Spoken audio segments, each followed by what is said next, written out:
Welcome in to Remedial Adventuring 401, a new real play TTRPG podcast. I'm Adam Souza, and I will be your guide through this fantastical journey as your DM. Prepare for an epic tale with 6 adventurers, each bearing the weight of their past failures from their original parties.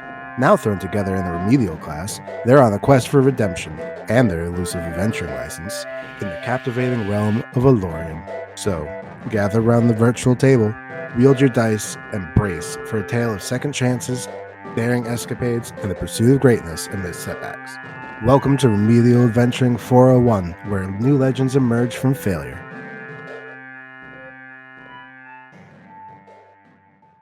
We had left off with all of you having traveled to the south. You made it to the border, started walking a little bit, and then you did terribly on your survival check. So as you go to sleep for the night, something interesting is going to happen. As all of you go to sleep, none of you notice when the fire in your camp turns blue, and Holly-Brooke, of course, starts to stir in her sleep. In doing so, Holly-Brooke, you have had, ever since your last grouping, have had dreams similar to a lot of us, even after school, when we still start dreaming of going to school or having forgotten to study for a test that we didn't even know we were registered for the class, or however it might be. Holly-Brooke, a lot of your dreams involved your old party. So this is not unusual for you to wake in your dream, and it feels to you as if it is, just a year ago with your team. But of course, this is your dream, so this is up to you how you wish to proceed. You have a party of 5, and you are outside the ministry, and we have Gladys kind of speaking with you, and it can be really however you want, but you've been tasked to just go out and go pick up an artifact from the market. Literally, that's all it is. So in your dream, you have been tasked with taking your party, because of course you are the leader, and you must go pick up an artifact and bring it back to the ministry. Okay. Do I recognize that this is a dream? Give me a insight check with advantage. With a 26 insight check. This is a dream. You feel very comfortable in this dream, because in the dream, everything is, of course, perfect. You are perfect, just like you really are, and your team is perfect, just like they really used to be. And everybody's going to follow you, just like they always do, and they're going to listen to you, just like they always do. But you are aware that this is a dream, and it is not quite a lucid dream. Like, you don't have full control over it, but in knowing that you are in a dream, you can kind of fudge things a little bit. Is this a memory that I have that I'm replaying, or is this just like a... So as of right now, this is not a memory. You never went on a mission with your old team for Gladys. You didn't really get to meet Gladys until this team. Okay. So as of right now, you feel as though this is just your brain giving you a scenario to entertain you, basically. Oh, this is weird. Okay. I guess I look at the group and go, hey, guys. So looking around, you see, of course, Gladys. But in addition to Gladys, you have your original team, which is Andrin Stoneheart, who was a dwarf paladin. You also had Elyra Windwhisper, who was a half-elf sorcerer. You also had Kythor Grimclaw, the half-orc fighter, and Lyria Thundersong, the regular elf ranger. Okay. Oh, this is weird. Crap, how would I do this? Quit laughing at me. I feel that Holly-Brooke feels in her heart that she is amazing. And if she has been given this task, she can prove that she is amazing by doing such tasks. That's kind of what I was leaning towards. I don't know if there's been any growth. I think there's been a little growth development. Probably not a lot. I feel the other thing, too, is that because this is a dream, you don't have to put on a face. You don't have to pretend for anyone else to have grown. Ooh. You can just be your base instincts. So I look at... Oh, crap. What is the older lady's name? Gladys. So I look at Gladys. I start talking to Gladys about getting the details of what we need to do. So, where do we need to go and get this artifact? So Gladys gives you basically a piece of paper, and it's in the way of a dream, in where You know that there's text on it and you know what the text says, but your eyes do not detect actual text. Like it's a weird hodgepodge of symbols that kind of morph and meld. But your dream self understands. The point is go to the market, find a specific medallion, and take the medallion back to the ministry. Okay. Holly-Brooke looks at her group and says, all right, let's go to the market. I'm a dwarf. Rubbish. And in the sense of a dream, you don't actually need to walk there. You kind of just move around the corner and voila, you are now in the market. In looking around, you see plenty of people walking around. You also see your friendly cat man screaming off into the distance, but he doesn't have the wares you need. There's a bright light over a specific stand, and in true dream fashion, this is obviously the one that's important. That's helpful. So before I go to the stand, I look around, and is there anything like out of place? I mean, is that like, if I know this is a dream, I know what the market should look like. So is there anything that stands out that's like, okay, that shouldn't be here? Give me a history check. Okay, a 15. With a 15, you notice that there are 4 braziers that are burning with blue fire. I walk up to one of them. Sure. They basically are corners of the market. So you go to the closest corner, and looking into this, it looks very familiar, but no one seems to notice it. These are all dream people. So I'd be half tempted to just kind of run my hand close to it. I mean, if there's like any heat coming from it. I don't know if give me a Constitution check. Kind of like that inspection where you're like, ah. Okay. So with a 9, it's that type of dream where it's like, ooh, there's a thing that I could put my hand towards, but maybe out of fear of burning yourself, you physically can't get your arm to move in the direction of the fire. Okay. What I would like is Elyrion Wind Whisper. Could you give me an Arcana check? Sure. I forgot that I'm a sorcerer now. Ooh, I have a plus 10. 22. So everybody's in my dream, huh? Everybody's in your dream. All right, with a 22, Elyra, you realize that your leader here is being distracted from the issue at hand. In the center, there is a very powerful amulet, and it seems to be an amulet of what has only been described to you as an old god. In the center of the fire? No, in the center of the market. So the fire is distracting him from going to the center of the market. Mm. And there's like an amulet in the center of the market? Correct. Isn't that what we would have to go pick up? Correct. I would quickly point it out to Holly-Brooke. Let her know that the item that we want is right there. Right over there. Holly-Brooke would be like, oh, okay, sorry. But keep it to herself and go, oh, yeah. And walk back over to inspect the amulet. As you go over, I would like Andrew Stoneheart, the paladin, to please give me a religion check. Okay. Okay. A 14. You recognize that this is similar to how Lyra was aware, that this is a god that you don't know the name of. No one seems to know this name of the god. It is an old god, long and forgotten, and it must be important if the ministry has asked of it for you. Right. So Holly-Brooke, now in front of the medallion, is on display at a store. There's a smiling salesman. So I asked to see the amulet. He grabs it.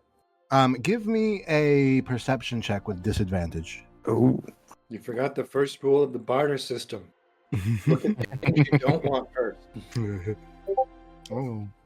All right, well, still a 21, quite good. You missed the nat 20, but with a 21, one of the things you notice is that he does not touch it with his bare hands. He basically enshrines it with a cloth and then holds it up to you. However, you're quite aware that the way he's holding it into the cloth, you're going to have to touch the metal. There's no way to also grab the cloth.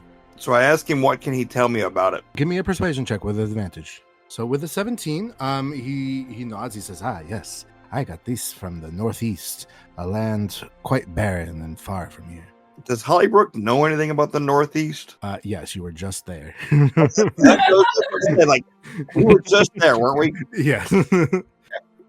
Yes, the barren landscape where there's no kingdom anymore. That's where he found it. As a sorcerer, does Alara Does she know if there's danger to this amulet? Give me a survival check with advantage. I got a 14. The amulet in itself doesn't seem to be dangerous in itself. It doesn't look like it's like going to hurt you if you touch it. What I would like, Elyrion, the ranger, if you could give me a check, please give me a survival, actually a history check. 29. A 29. Dang.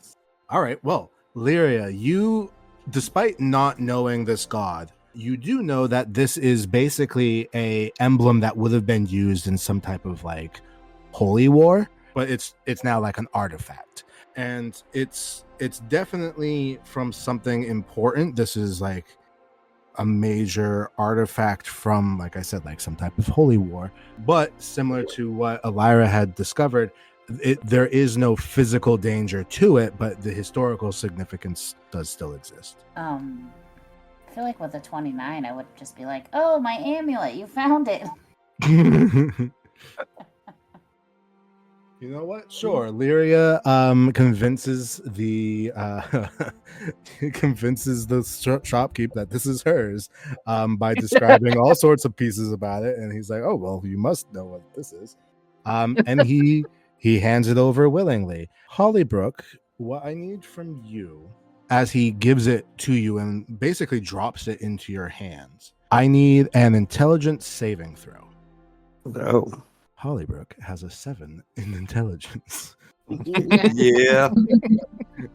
Okay, well, you rolled an 18, so you got a 16. You basically get to hold on to your mind as you and your party change. So earlier, Holly-Brooke, you had done an insight check as far as the nature of the dream and how it wasn't a memory. I'm going to continue your very high insight check to realize that as this dream just morphs, it's no longer just your brain making things up. It is a memory, but it's not yours. Oh. As all of you land, everybody who's not Holly-Brooke, which includes suddenly Gladys, everybody comes with Holly-Brooke, but you know who you actually are. You know that you're Eustace, Cassandra, Carbon Fang, etc. Oh. But you are in these new bodies following Holly-Brooke. And as all of you kind of come to your senses, you find yourselves outside on a dark field, stars above, with that planet that you had remembered from the Starship Cruiser having been no longer named. And it's quite large in the sky, much larger than it was when you saw it most recent. And as you see the stars and they kind of twinkle on the left and the right of this planet, you also see plumes of smoke. And then as your brain kind of puts things together, you start hearing the cries of battle, and you realize that people all around are fighting out in this field. This is an ancient war of some sort, and you are right in the middle of it. Oh, shit. Now, I guess we're having a Final Fantasy VIII thing here, right? Like, where we're in a flashback, but we know we're us, and the people aren't us. Is that correct? I believe you're searching for Chrono Trigger. But Holly-Brooke didn't know that. I was saying, does Holly-Brooke know that? Holly-Brooke doesn't realize at this moment that her party is filled with her current party, but she does know that this isn't just like a made-up dream. She does know that this is a flashback. Is the amulet still there? Ooh, good point. Holly-Brooke, the amulet is no longer in your hand. Holly-Brooke looks down, then starts looking around to get her bearings. So this is not Holly-Brooke's memory. This is somebody else's, correct? Correct. Does Holly-Brooke know that at the moment? Or does she still think she's in a dream? You know that A, you, Holly-Brooke, are dreaming. You know that B, this action happening right now is not your brain's concoction. This is an actual memory. So yeah. Yeah. Holly-Brooke collects her bearings and looks around and figure out, okay, what's happening here? You look around. What I would like is for everybody to give me, with your new characters, a perception check. Do I need to do one as well? Yes. 13. 15. I got a 10. 19. 16. All right. Andrin, with a 19, you see out into the side banners being raised coming from the north. They're just on like pikes being held into the air. You see what looks to be like a loom, like an LOOM, like something that you would make cloth out of, imprinted on this. So like it's got a symbology of a loom. Oh. So I was imagining like a loom on the battlefield making banners in real time. No, the banner has a loom on it. Okay. And as you look at that, though, none of you have any recollection of that as a symbol. That's a very complicated symbol, and you've never, ever seen it anywhere. Are there any sports teams that happen to have a loom as a logo? The not that Salt you're Lake aware of. City Quilters. Holly-Brooke. If any city was going to have quilters, it would be Salt Lake City. Holly-Brooke, what I would like from you is a survival check, please. Okay. 13. That's good enough. With a 13, you remember the amulet, having looked at it. The symbol on the amulet was not a loom, but it was basically like a spool or a bobbin or something that would be used in line with a loom, but not necessarily the loom itself. So you definitely realize like, oh, these two things are related. Do I see that symbol anywhere on the battlefield? Currently, no. The only thing that you can see with your naked eye that's like a big iconography are those banners with the looms. Now, Okay. You see, however, that there's a lot of people everywhere. And because it's so dark out, it's very difficult to tell who's who, but people are fighting each other. And there's definitely two sides. From the one side, coming kind of from the north, you have a lot of people who... Actually, you know what? Holly-Brooke, give me a insight check. 22. Okay. The people in the north seem to, A, be the ones being attacked, and B, even in repelling these people, don't seem to be going for deadly blows. They seem to just be kind of like trying to repel them. And as you look at the other side, these are people who are definitely invaders. And the reason you realize that is because they're not really dressed for this climate. Like they look like they've come from other parts of the world. People who might be better dressed for like more temperate climate. Do I see a blue flame anywhere? You do not see a blue flame yet. However, when you think about that, give me a religion check with advantage or arcana check. Oh, they're both flat zeros. So we'll do religion. And a 19. All right, great. With a 19 religion check, as you wonder about the blue flame, you do not see any blue flame, but you feel its presence with you right now. And with that, you feel in this instance that you don't feel lost. Like you are overcome with this feeling of like, oh, like I'm here for a reason. And it's my deity, or not necessarily my deity, but this deity intervening on your behalf to basically give you this vision. So Holly-Brooke stands there and does like a 360 looking around. Does she feel like she needs to walk towards a specific direction? I would say that with your insight check and everything, there's no specific direction because the fighting is happening all around. However, like the banners are definitely in one direction if you want to go that way. Does Holly-Brooke see her companions? You see visually your original team, like your last team, not this team. But what's her name is also there, right? Yes, and Gladys. So I look at Gladys and go, "What are you doing here?" That's up to Gladys. Oh, you're Gladys? What do you think I'm doing here? Somebody's gotta take care of things. That's not very old lady-ish. Crotchety old lady-ish it is. Oh. Okay, so Holly-Brooke starts walking towards the banners. All right. As you guys start walking towards the banners, your group follows you. Lyria, what is your armor class? 20. Okay, so with a 32, you get hit. Oh, my. Whoa. And you take 56 damage. How are you looking? Still got like 180. All right. As you guys start going, you see basically a giant rock just smash into Lyria's shoulder. And obviously she stumbles a bit, but stands right back up, brushes it off. How would you like to react to being hit by a boulder? Can I cast Stone Skin on myself? Yes, you can indeed. So you cast Stone Skin on yourself, and everybody kind of watches as your ranger literally turned into like the thing, or whatever the hell that thing was called, with Stone Skin. So now I have non-magical resistance to bludgeoning, piercing, and slashing damage. There you go. Cool beans. Cassandra / Lyria, you realize though in this moment that you took damage. So it is, as the movie says, if you die in the game, you die in real life. Well, show me who to set on fire. I'd like to cast Swift Quiver on myself. Ooh, what's that do again? You transmute your quiver so it produces an endless supply of non-magical ammunition, which seem to keep leap into your hand when you reach for it. Aha, I like it. Okay.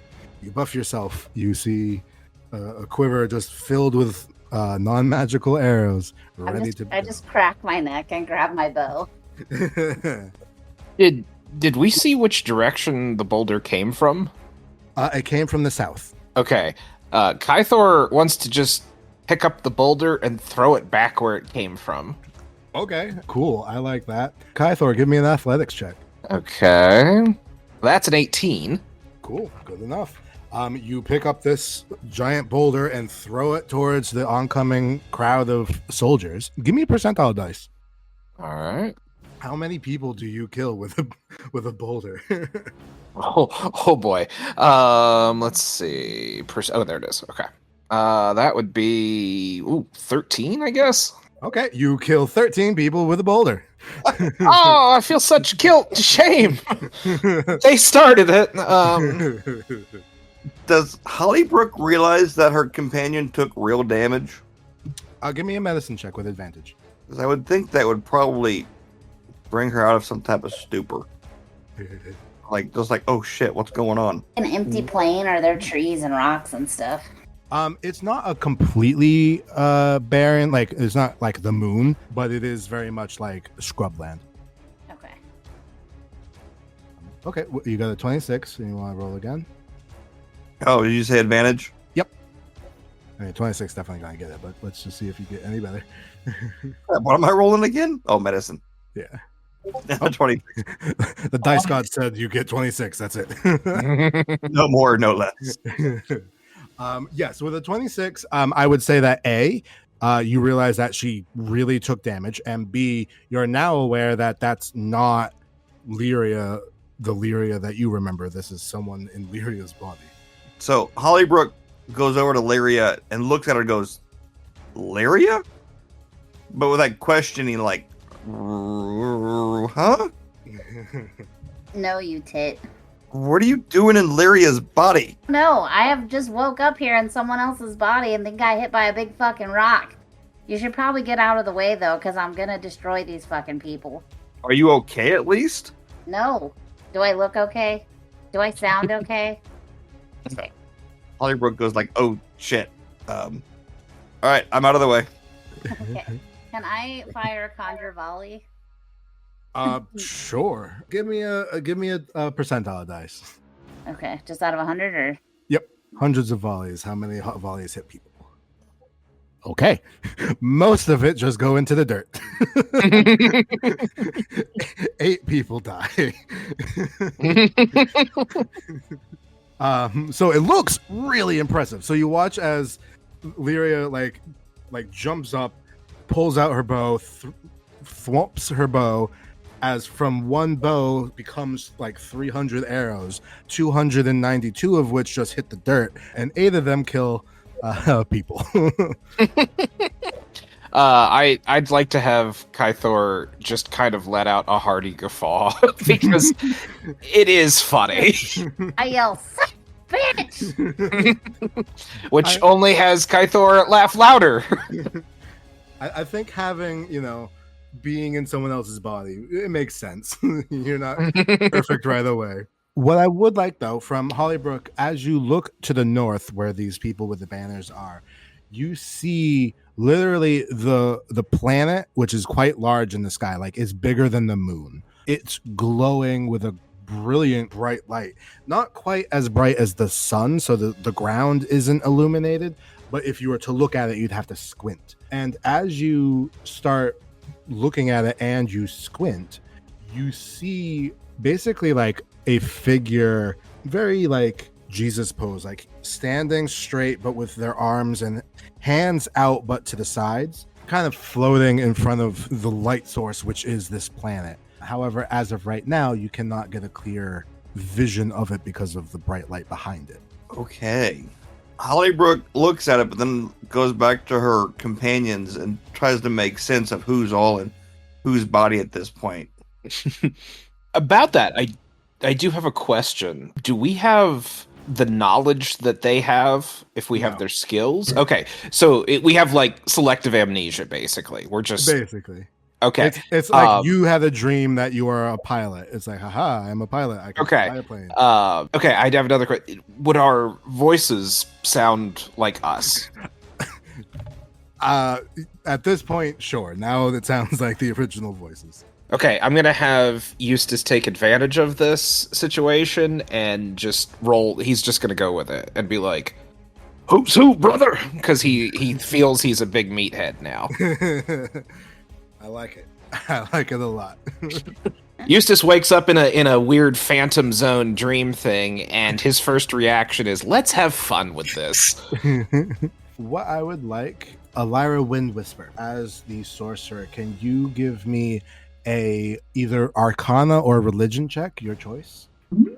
Go for plus 10. I'll do Arcana. Okay. Oops, that's a 4. Oh, 14. For 14, as you... All right, actually, let me ask you this. Do you think that you... Wow. Do you think that you, as Carbon Fang, would be looking at this bright planet, or do you think you would be looking at the invading army? I think I'll be more distracted by the invading army. Definitely. As you look at the invading army, you recognize that these are because you've lived in Elyrium your entire life. You were educated and you know about the other countries. These are people from Elyrium and your allies, basically, invading this country right now. However, it feels like it's a good 200 years ago because it's not modern armor, not modern weaponry, but recognizable. With your 14 Arcana check, the one thing that I would say is that they have a lot of magic users in their crowds, but they have no clerics. Oh, It's in our ally army, not the enemy. Wait, I'm sorry, say that again? Wait, so this is outside, or Elyrium side doesn't have any clerics? Right. So Elyrium and Elyrium's allies, who are now invading this area that you're in, do not seem to have any clerics on their sides. And do we know yet which area we're in, like what they're invading? The north? You are in the unaffiliated lands back when it was still affiliated.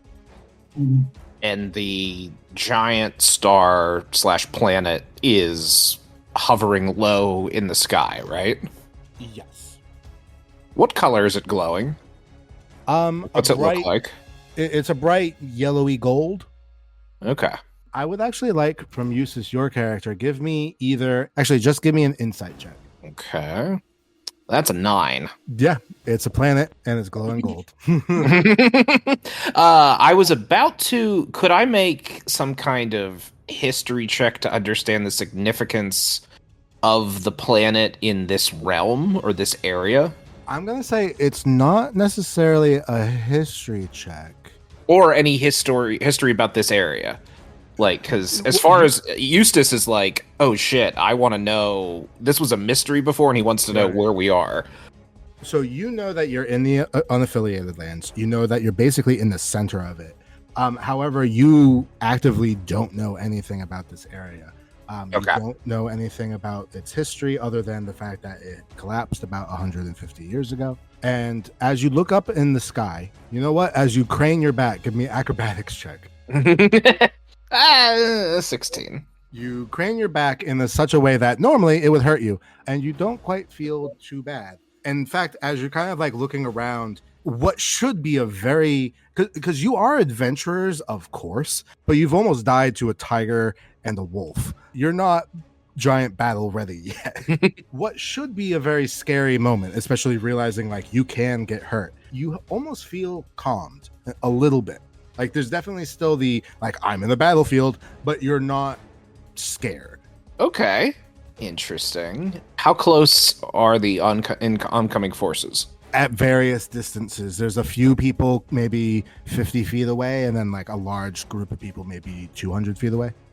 All right. I want to use something called an Ion Stone of Mastery. I'm just going to assume Eustace immediately checked to see what he had in terms of weapons and found this. Sure. So you want to toss your stone? Yeah, I want to stone, just toss that sucker right up. Cool. So if they get close to you, they'll have to take a dexterity check. Hell yeah. I have no idea what this does or what it is, so Eustace is just like, okay, throw it up in the air. Cool. You throw up your stone, and it basically is flying in the air, and it's orbiting you, almost like you're a planet now. You're a planet. Oh, yeah. Hell yeah. Thor Grimclaw. Yeah. Andrin, while you're here, are you facing the planet or the invading army? The invading army. Give me a perception check with advantage. 23. Ooh, okay. With a 23, you start looking around at these invading army, and on their belts, you can kind of see the Elyrion people, at least, having like the symbol of Astoria Prime on their belt. And you realize that the belt is basically the same shape as that amulet, although these are not the amulets. Oh. So wait, the amulet was for an old forgotten god, right? Correct. And our home country has belts that have a very similar symbol, correct? No. Oh, okay. Your home country has a belt that's a similar shape and function to the amulet that you had, but the imagery on it is completely different. Gotcha. Like an So is this the off-brand Holy Mickey War? Mouse or something. Yeah. Dream Gladys. Could you give me an investigation check as you kind of look around? 17. Okay. You find a dead body near you, and it's not one of your people. It's one of these people from the north. The body's wearing robes like it's a magician, but along its belt has one of the medallions that you guys have found in the marketplace with the correct symbol of that spool. And as you look at that, you also notice that the robe itself is like really well made. Because again, everything looks like it's 200 years old. Well, not 200 years old, but from 200 years ago. So it's like recently made, of course. But you know, it's not made with technology that you have today. But this, however, is very well made. Like the knitting is not the knitting. The weave is very tight, a lot tighter than anything that even you guys have currently. You realize that whatever technology was used to make this fabric no longer exists in the world that you live in.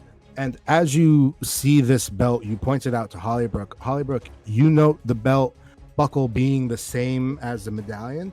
You get the feeling that it might not be the same medallion, but it doesn't really matter in the end.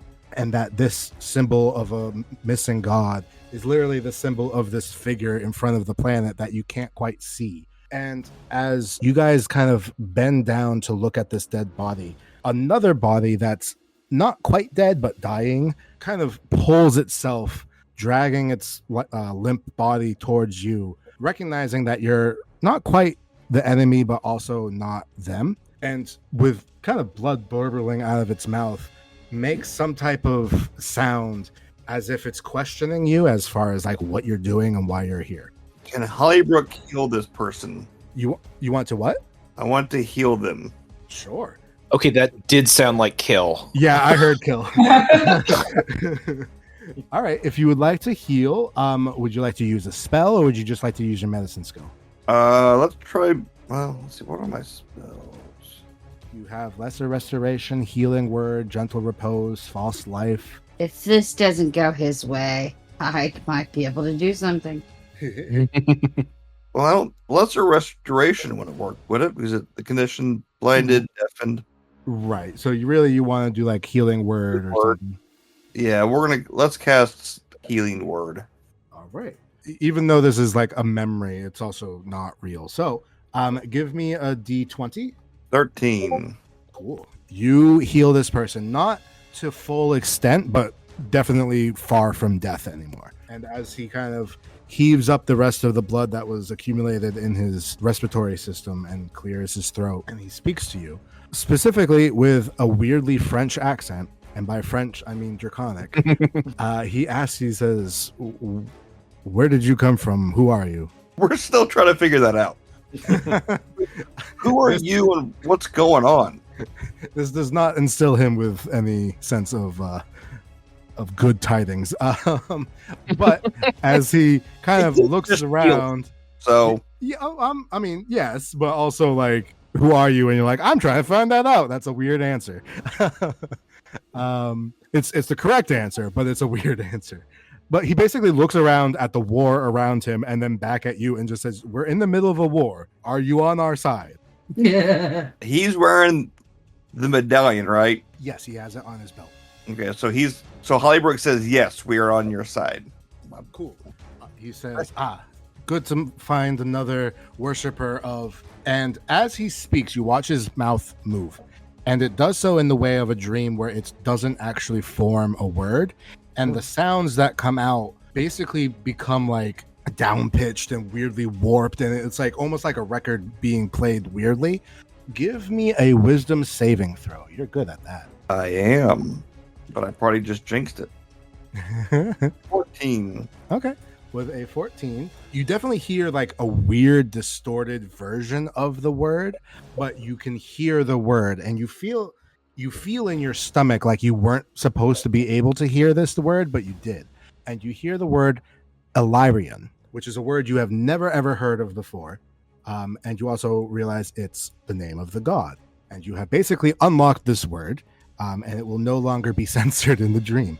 He says, good to meet another worshiper of Elyrion. We have to push these savages back. They want to invade our lands. I'm trying to decide, does Holly-Brooke play stupid, or does she ask, do we know why they're here? Like, why are they invading? Like, Sure. are these things like she should know since we're going to say we're on their side, or... Well, you basically ask, why are they invading? Because that is what he just told you that they are doing. And his response boils down to, they misunderstand our god, Elyrion. She's the Radiant Weaver of harmony and prosperity. However, they don't see that. They see this as the deceiver of the veil, something that pulls wool over your eye, as they say in their country. Oh. Interesting.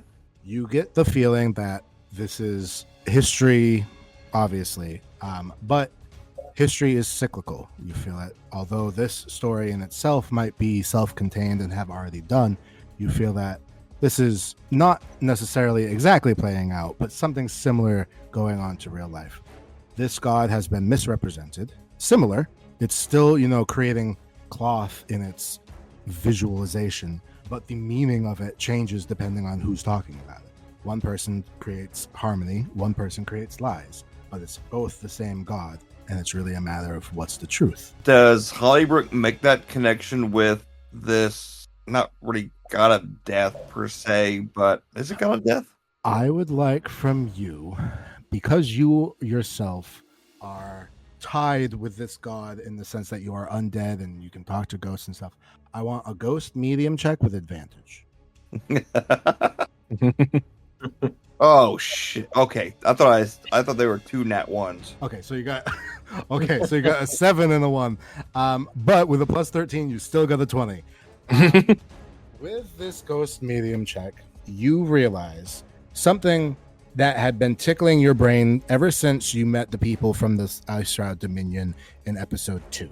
People keep calling it the god of death, but the one person who actually worshipped it, the one person from the Ice Shroud Dominion that ever mentioned what the god was, didn't actually say the god of death.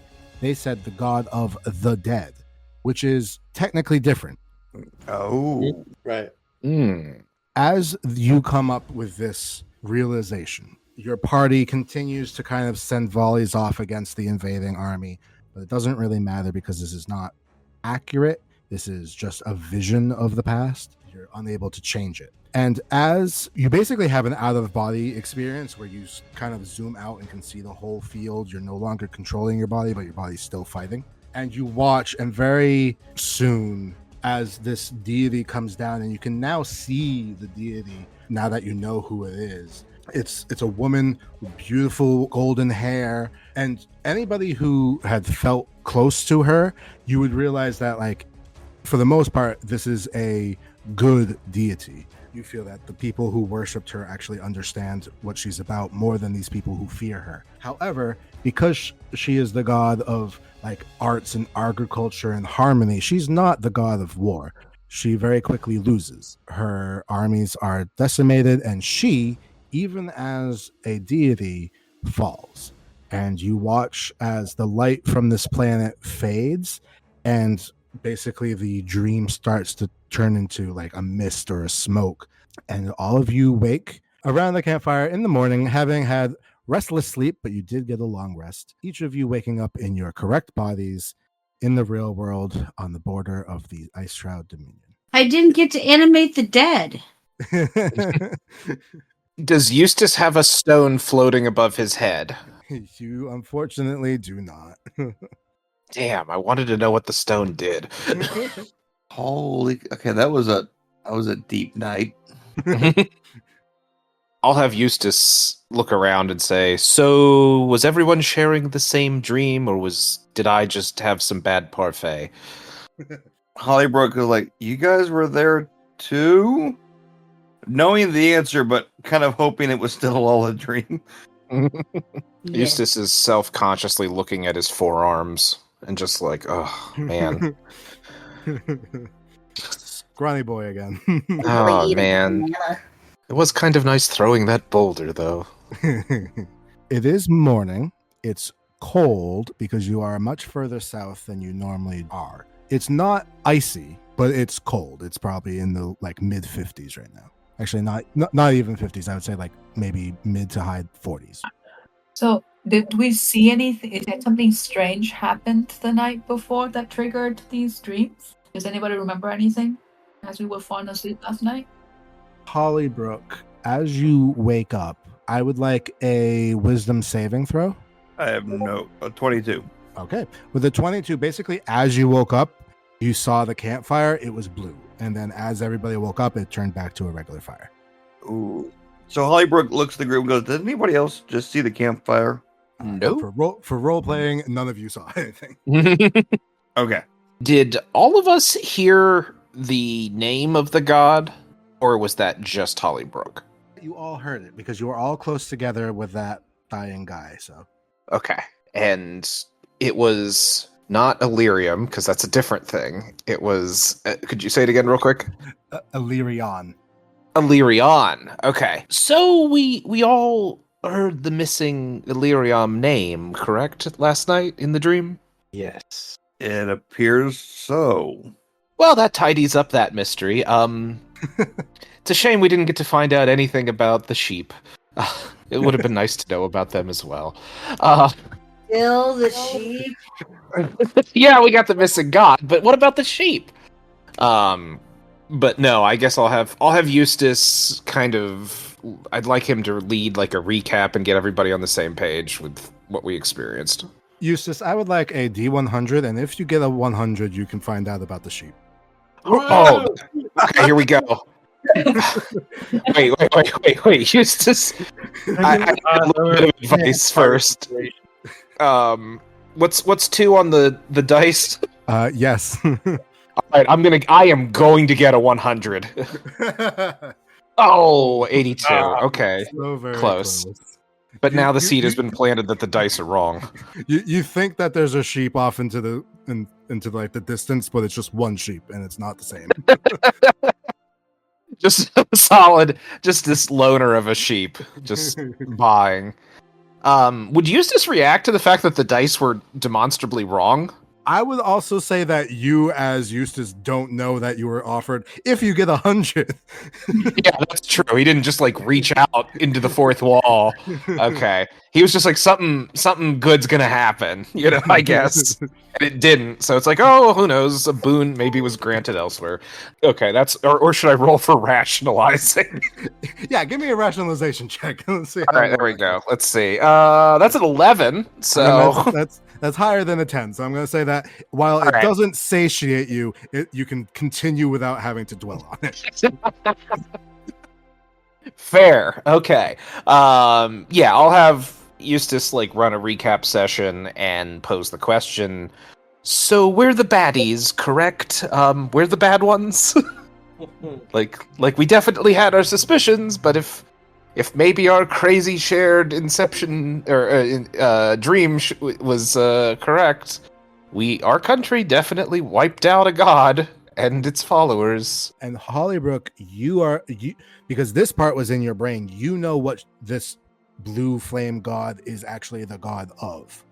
Yes. Are you not going to share that? I don't know.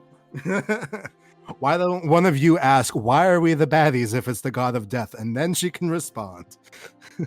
Oh, I'm sorry. I was mistaken. I thought the god of death, I thought the blue flame was different than the one that was extinguished in the dream. It is. Okay, that's what I guess that's what I meant. Our country was the baddies for that, not necessarily. Okay. Right. Okay. Sure. Not necessarily the god of death, yeah, because Eustace wouldn't have anything to know about that, really. Well, I mean, you've kind of come to the same conclusion, though. I mean, in relation to the dream. The dream didn't have any... We didn't see anything blue flame or anything, so he probably wouldn't connect the dots. The blue flame, Holly-Brooke would probably maybe say something, but if nobody saw the blue flame, then... Fine. Keep it to yourself. Keep yourself. I don't... she's very selfish, and so it's not really it kind of affected other people. It makes sense for your character. It's all right. You are on the border now. You are close to where you needed to go in order to complete this mission. You have been provided a mission to go stop a bunch of dirt golems. You just have to meet the contact person on the border. Okay. Does Holly-Brooke have any sense of a blue flame nearby, or any remnants of Give me a religion check, please. A 6. You don't sense it anymore. Okay. And the area that we're in right now is different from the area where that no man land was, right? Correct. The unaffiliated lands is to the northeast of Elyrion. You are currently southwest of Elyrion. Right. Or I guess just south. I say we go meet with our contact and find out how we defeat them. Ihaz, could you please give me a constitution save? Okay. Uh-oh. 13. You are shivering. Oh, still not going to work. Is the fire still going, or is the fire out?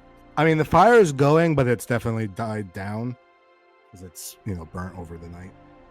When it was blue, it doesn't emit flame, right? Or heat, sorry. You wouldn't know. I guess what my question is, were we just really cold last night? No, all of you were perfectly fine, but now that it's the morning, gotcha. It's cold. Okay. Holly-Brooke throws some more wood on the fire. Okay, cool. Fire gets up. It is, it's a campfire, so you are warmed by it, but you have to leave soon. So yeah. Well, I guess I'll warm up before we head out, I guess. Give me a survival check just to see how much heat you can withstand for a while. 11. You do take in heat. All right, so you know that you need to go meet Commander Holric Frostbane, the head of the Elyrium scouting operations to the south. He's kind of like the border patrol. He should be very close to where you're at because you were almost able to make it to him last night, but you didn't quite. So very soon in the morning, if you leave right now, you'd be able to meet him. Let us leave right now, then. Let's say Holly-Brooke packs her stuff up quickly, she's She wants to get moving. She doesn't want to linger. All right. Expeditiously, you pack up your things. Anybody else in the party do anything before you leave camp? I guess just gaze wistfully at the nearest large rock and just wish. All of you head out with your packs, ready to continue on.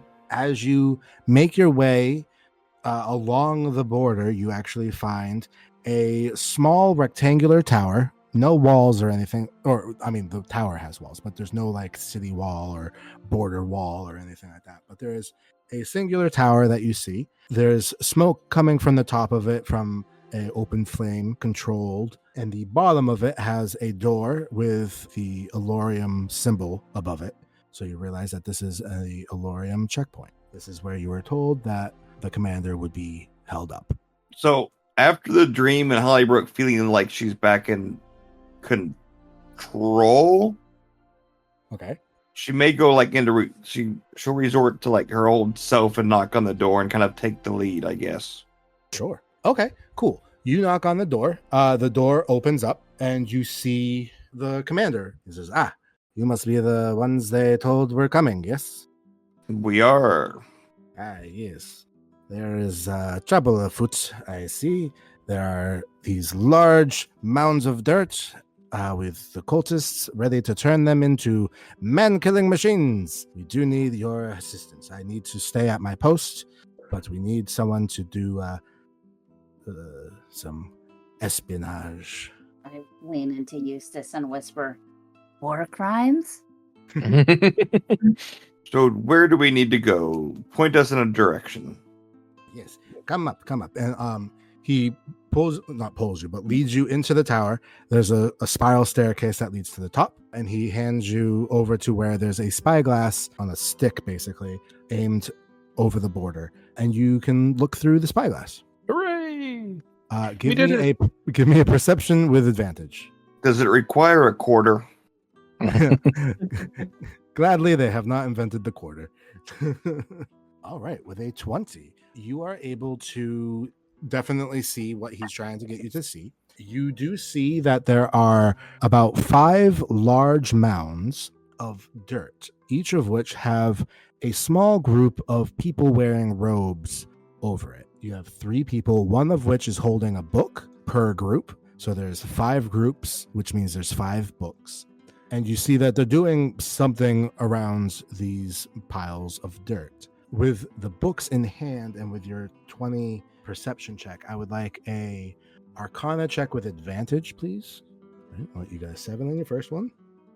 And a 2. And a 2. Cool. So they have books, nerds. I feel like that was a roll I should have done better on. It's fine. But yeah, so he points you exactly where it is, and you would know how to get there. It's far in the sense that it's not like the next door over, but it's not far that you have to like travel all day to get to. I want to say is at least like within a day's hike. Oh yeah, it might be like an hour and a half or something like that. Can I do an Arcana check and see if I know what they're doing? Sure, but give it to me flat, please. Yes, absolutely. 17. Ooh, okay. With a 17, you would recognize that the books that they hold are, in fact, the books required to control and create a golem. You would also know, with a 17 Arcana check, Cassandra, that there's a basically like a monetary component to this, and it's not cheap. It's like thousands of gold, and there's 5 of them. So there's quite a bit of gold worth of materials in this plot right now. Or would we just rob their gold instead? That's very CIA of you. I mean, we see them, buying the things to make golems with, correct? No, she just knows that that's a component. Okay. And you would need the book in order to use the components, and they're actively using the books, so it makes sense that they would have had the components. Okay. We steal their gold, replace it with hard illegal drugs, and then have them arrested for smuggling. I'm just thinking CIA. I can think is Taliban, but in the tune of jazz hands. Oh, Lord. We could just ask what's going on. Hi, fellas. Hmm? That's a nice Howdy. mountain you got there. Howdy. Seems like you might be making a golem up there, huh? It's like Clippy. It looks like you're creating a golem. Boop, boop. Reference to other realm here. How far away are we from them? A mile and a half, or an hour and a half. Sorry. Hour and a half. Okay. By foot. I'm gonna look at something. Does the guy have any? Does the tower guard have any supplies he could give us? You want to ask? Sure. Give me a persuasion check. I'll always take free stuff.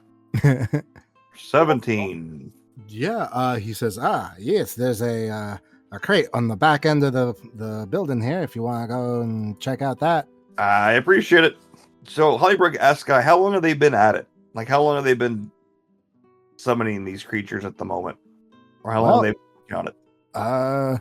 About a week, maybe a little bit more. It took me a couple of days to find them, and they were already at it. And then I had to come back and make my report, and then that had to go through some red tape, and then it had to get posted, and then someone had to accept the quest, and then you came here. So Oh, maybe- that sounds very dangerous. What did the golems look like? Well. I haven't seen the golems yet, but I've seen the dirt. Oh, so you've seen the dirt, but no golems or any tracks of golems or like any evidence of the golems? Okay, so me, the DM, is going to tell you what you've already heard. So there's cultists that have the books to summon the golem, has the equipment to summon the golem, and then the dirt to make the golem out of. So, Right. Oh no, I know. I just want to make sure he personally hasn't seen them. He just sees the stuff that's there, but he hasn't seen a golem. so he sees a baker, a bowl of pudding, and then a tray. And you said, "Have you seen the cake?" And he says, "No, the cake's not made yet." Okay, because it is odd that they've been at it for a couple weeks, but have no golems to show for it. Cassandra would know that with a 17, it takes about a month. Oh, okay, all right, that makes more sense then. Oh, so that was going to be my next question because I'm like, okay, how long do these things normally take? Yeah, like how long do you have to bake a golem for? To Approximately 1 month. 1 month. Okay, gotcha. Yeah, sorry if that was obtuse. I'm just No, like, that's okay. I'm like, okay. I know there's a guy who's a baker. I know the golems are probably being made. But for all I know, they just want to make, like some magic dirt walls. I don't know. They're making golems because I can tell by the book. Yeah. Yes. All right. Well, I wonder why they're making golems. I'd say let's go find out. Yeah. Let's get some intent to distribute golems, and then we can either rob them blind if it's for nefarious deed. I mean, save the country for a nefarious deed if they're up to nefarious deeds, or we can exact our own justice. Why do I feel like the golems are gonna turn into the sheep? Oh, honey, they're already the sheep. You've got your point of order. What would you like to do? I'd say we head out. Right. Go start with the crate, see if there's anything good in it, but Sure. Holly-Brooke, you go down the stairs. You go to where the crate is. It's outside. It's on the back wall of this thingamajig. And it seems like it's literally a lost and found box. There's a walking stick, a playing card set, some costume clothes, a case for a map, but no map inside, 50 blowgun needles, but no blowgun, and 2 pieces of gold. Can I turn the map case into a blowgun? With do you have the proficiency in weapon tinkering? No, I just think it'd be fun. I mean, you could attempt to. Everybody needs a hobby. For that, what I would like, give me a sleight of hand check with disadvantage. 16? All right, with a 16, it's not so much a blow gun as it is kind of like you somewhat put your face against it and blow, and like 20 darts come out at once, but it's also not super strong because of the circumference of this thingamajig. So you've got something. Gun a horn. Yeah, I'll say Holly-Brooke takes the 2 gold. Sure, you get 2 gold. does the group wish to go now? Sure. Yep. You guys walk. There's no issue with the walk. What I would like is designate 2 of you to give me nature checks. Not it. +4. Well, I got a +3. I have no bonus. I have a -2.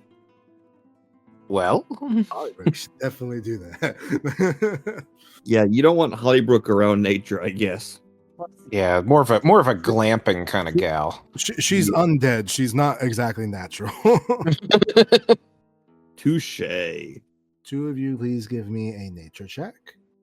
All right, I guess I will. Sorry, I was adding blow tube to my inventory. That's a 9. Okay. 5. No, that's Okay. an 11. It's cold. It's probably like 42 degrees out right now. And you're headed south towards this southern hemisphere. Or you're in the southern. So yes, you walk about an hour and a half, and eventually you reach this area. How would you like to approach? Do you want to go like right up to them? Do you want to stay off to the side and watch them? Do you want to like charge in head first? Like how would you like to approach this situation? I think we should maybe not charge in. I want to think say we at should least, observe a little bit. yeah, observe, collect our bearings before we make any appearance. Always a wise decision. All right. Truth. Cool. So you stay off to the side. What I would like from each of you is a stealth check. Well, I got a 2, so. Well, Cassandra blows a horn out of her map case. 17. And Holly, Thank you. Holly-Brooke screams. Holly-Brooke. Oh my god! There's a spice.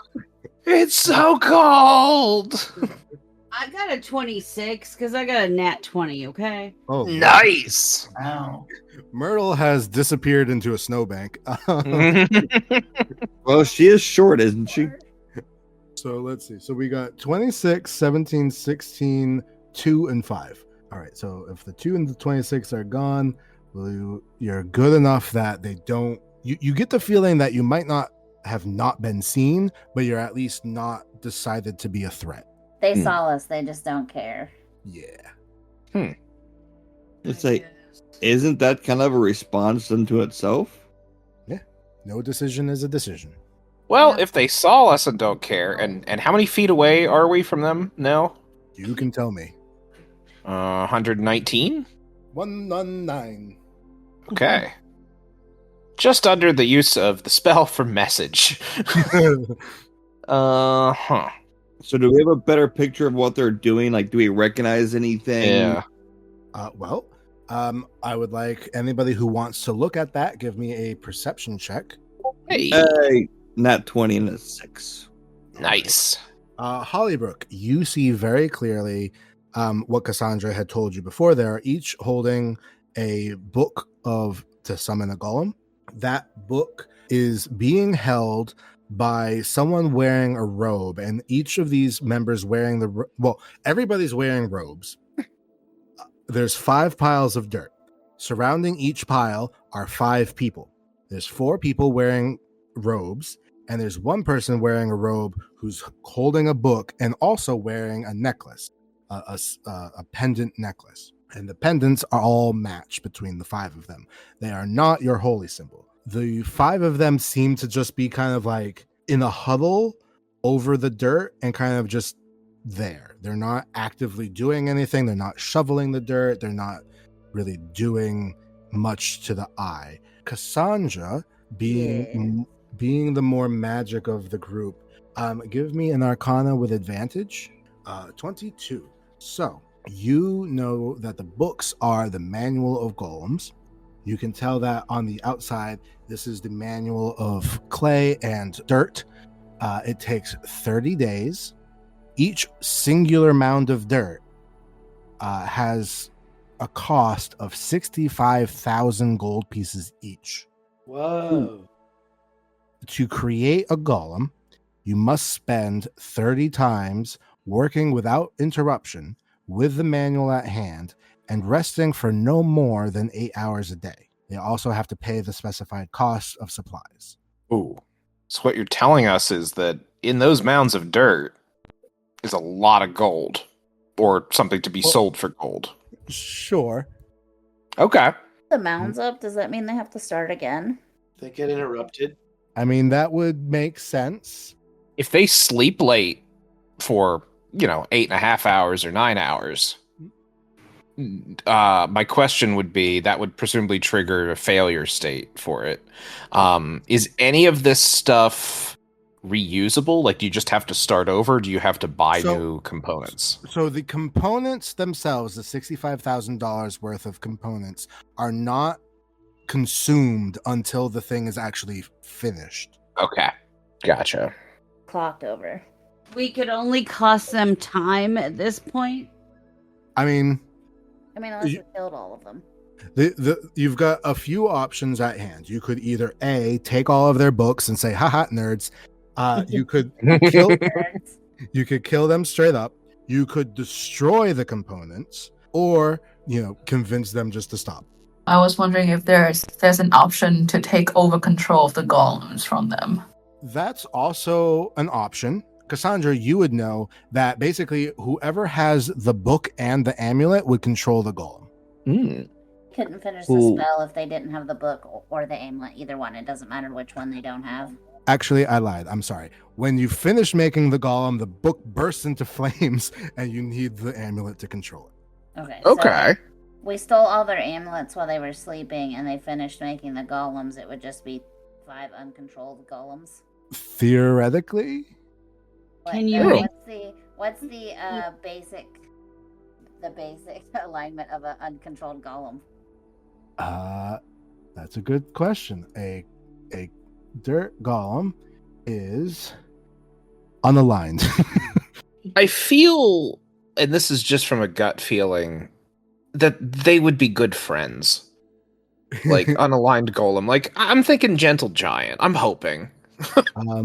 Cassandra, give me a nature check. 8. You've never actually dealt with a golem, you've just read about them. Pick one of your friends to also give me a nature check. All right, let's do Eustace. Eustace, give me a nature. Boom, 19. Okay. So I'm basically just going to give you the basic rundown of like how they work. Sculpted from clay and dirt, this is a golem that is a little bit bigger than normal humans. It's human shaped, but it's weirdly proportioned, kind of like a homunculus. These are divinely endowed by the purpose of priests with great faith. However, it's kind of just like an average of the golems. There's other types that are much stronger than clay and dirt. However, if these things are damaged, the spirit that's inside of it can break free. At such point, the golem becomes uncontrolled. When it's not doing that, though, it was considered blind obedient.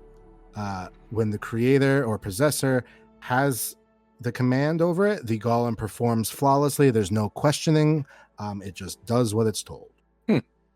If it's told to do something it can't do, it becomes upset. Golems are unable to think for themselves. It understands communication perfectly, but it can't think for itself, so it needs to be told what to do. Okay. Only slightly bigger than a normal human being. Correct. So what are their like strength stats and stuff? Eustace, pick 2 of your like strength, dex, con, wiz, charisma. Pick 2 of them and I'll tell you what it's got. All right, dex and charisma. And do I just need to click them? Nope. Okay. No, I'm sorry. I'm asking you to ask me the 2 scores of a clay dirt golem. Oh, okay. Yes. How do I ask that? You ask me. Okay. Yeah. What's the I imagine a dex would be low for a mud golem. So what's the constitution and strength? Okay. Strength is a 20, which is a +5 modifier, and the constitution is an 18, which is a +4 modifier. Okay, so they big and they're strong. Yes. Virgin strong. And I think you could probably make a case that their wisdom and charisma is very low. Probably intelligence too. Like they need to be told what to do. I mean, these things can't speak, so they can't really be that charismatic. Yeah. Right? Well, if they hand you a flower that is growing out of their palm, like, then I'm picturing iron giants except with mud. I want to teach a golem ASL. I want to adopt a golem and just like turn his life around. I can fix them. I can fix him. Give me that amulet, and I'll tell him to go to night school, and he'll get that degree, and he'll start doing project management. Then he'll have autistic burnout. And then he'll have really autistic burnout, and then he'll be like, "Oh my god, why was I created with such expensive ingredients for this?" This is too relatable. I wish to change the subject. What would you like to do? And then the golem's like, I'm just gonna quit and pursue that which I get enjoyment from. Anyway, and I'm just spitballing here. If one were to cast sleep on a couple of these guys right when they woke up, like, I think the problem solves itself for another month, right? We could buy ourselves some time just blaming one guy for taking a siesta. Well, you would have to do 5 guys because you'd have to do 1 per golem. Oh, okay, gotcha. Right, yeah. Yeah. Okay, we could do that. Can we? Can Well, we have somebody good. cast sleep 5 times without a long rest? It's just a question of whether, you could stagger it, take a long rest and do it, take a long rest to go for it. But a long Or you could just go get a party with them, get them drunk. Like, If we stab them, they have to find whole new priests, which might help make it even longer than a month. okay, that's maybe true. The golems are going to be used for good, and we want them now. What's the Yeah. likelihood of that? We can make friends with these folks. Who Maybe knows? they want us to attack the golems so that they become unaligned and then go on a rampage, and then that gives that country a reason to do a war crime against us. I think you're all delusional. Hey, Well, I'm I trying think- to think of what the CIA would do. I think we could all agree Golem's bad news in everyone's hands but ours. And I don't mean our country, I mean us, We this don't party. know that they're good news in our hands either. Well, if you can't trust yourself, who can you trust? No Trust one. Are we doing mutually assured golem destruction? What if we just stole 2.5 of the golems and put them on our side, and Here's then it what was we just a do. stalemate? We used the mud from one of the golem piles to make a mud pit arena. And then with the other 4 golems, we make them into teams. One team of 2, one team of 2. And we have golem tournaments, and people have to pay to watch. Yeah, but do we really want to stand here for a month ourselves making these golems? I think we forgot about the fact that it takes a month to make them. I don't know about you guys, but I require specifically more than 8 hours a night of sleep. Okay, so why don't we wait until the very last day, stab them, and then take over, and then you really just have to have one long night, and you're good. Eustace canonically has sleep apnea. That's why you got attacked by a tiger. Yeah, I need my magic. What are the distilled water component to cast CPAP spell? Okay. Well, let's see. Let's do a little bit of recon. Maybe talk to them and see what's up, and then that will that should determine how severe, whether we have to get them drunk or kill them. There's a wide variety. I has is kind of leaning towards, even if they are planning to loose the golems, Elyria deserves it. Yeah, that's kind of why I'm like, maybe they're the good guys. We don't know. Let's do a fact finding tour, and maybe they saw us and they're not threatened. Would you be threatened by us? Oh, most definitely. I'm 3 foot. I don't know about you guys, but There's a small person hiding in a snowbank. There's a naked lizard. There's a man wrapped in a tiger's skin. There's a golden woman, another lizard person but wearing armor, and an undead woman. The circus is in town. Like, I'm described as a golden woman. golden I'm still woman. wearing my story outfit. God damn it! The woman of gold. Why is I has naked? has been naked this whole time. Ayaz has never put on clothes, Balls out for canonically. weeks and nobody noticed. We all get desensitized to it. Just lizard I balls. think Just... that was revealed when we jumped out of the ship. Yeah. Of all times. You're just Well- free falling. I have.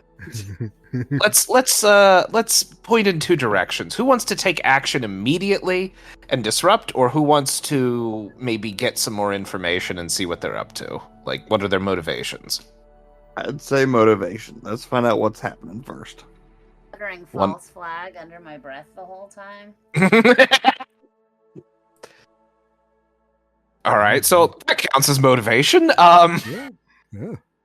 Any Carbon Fang and Ihaz and Myrtle, any opinions? Yeah, I think we should find out what's happening, get more information before instead of Yeah. acting rashly. Yeah, I don't have enough information to I decide whether agree. to charge in or let them do what The they're right doing. side of history this time. God damn it! Yes, no, let's not burn the country down just yet. I mean, it's on the table, but let's not jump to it. All right. As we wrap up for the day, what I would like for you to do is for each of you to give me either an investigation or persuasion check. And this is basically going to be how effective you are at info gathering from these groups of people. 26. Hey. Now 15. 3. All right. A 12. Okay. 2 12s, a 23, a 26. I got a Uh, 15. You don't want me doing an investigation check. So Do a persuasion? persuasion. I guess you don't want me doing that one either. All right. And you said you got a 15? Yeah, I don't know why it didn't show up. Strange. Okay. Well, okay. 1, 2, 3, 4. Was yours a persuasion or investigation? It was persuasion. Okay. So everybody except for Carbon Fang used persuasion, and Carbon Fang used an investigation. So persuasion, we've got a 26, 23, a 12, a 15, and a 7. And for investigation, 12. Alrighty. So I'm going to put together what you've reconnaissanced, and next time you will find out. Hooray! Thank you for listening to Remedial Adventuring. The outro song is Thinking Doc by Anachronite, and their various ambient tracks are by Bardify. Our players have asked to remain anonymous, at least for now, but I have been your DM, Adam Souza. I'm putting together the next episode now, which should go live in about 2 weeks, so thanks again for listening, and I hope to see you again. Are you okay at least? No.